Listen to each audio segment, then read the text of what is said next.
Thank you very much. So, dear colleagues, let's be honest. We had hoped for another outcome, but we knew already a few weeks that this would be the outcome of the vote.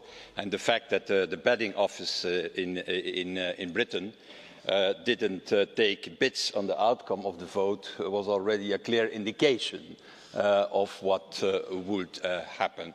And I have to tell you honestly, I'm not so surprised, because since the outcome of the referendum in British politics, in Downing Street, in Westminster, in Whitehall, well, they have produced always majorities against something, against the membership of the Union, against the membership of the single market, against the customs union, against the free movement of people, against the Irish backstop, and the list is very long.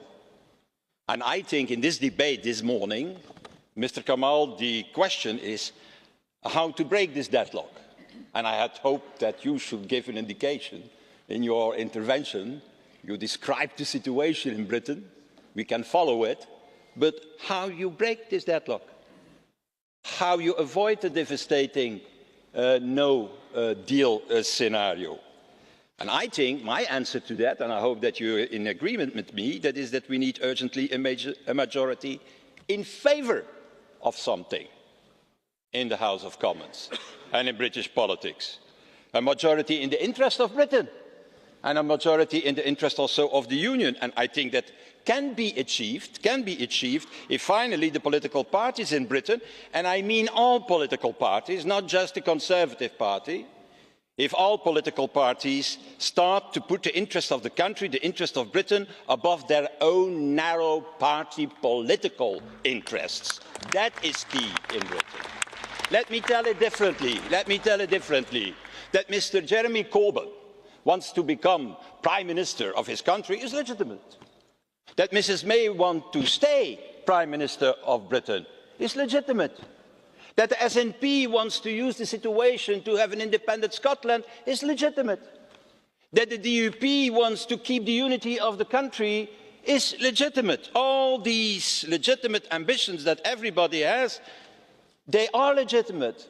But what is more important is that they all come out of the trenches now, that they transcend the binary system in which they are locked for the moment, a system that has produced antagonism. Let's be honest, the Brexit started as a catfight inside the Conservative Party, on the back of the European Union. That was the start of the whole discussion. But today it's something completely different. It's not longer a catfight inside the Conservative Party, it's an existential problem of Britain, of Britain's future and of Britain's souls. So it's not longer a catfight anymore. And I know, and it's not up to me as a humble Belgian to lecture the Brits on what to do, but I think it's time now to tell our British friends that for the sake of Britain itself, it's time for cross-party cooperation in Britain, as we do here in this Parliament from day one. So to define what a new relationship between the UK and the EU must be, and to redefine the red lines that are in fact unilaterally imposed from the beginning by the, well, let me say that the hardliners in the Conservative Party.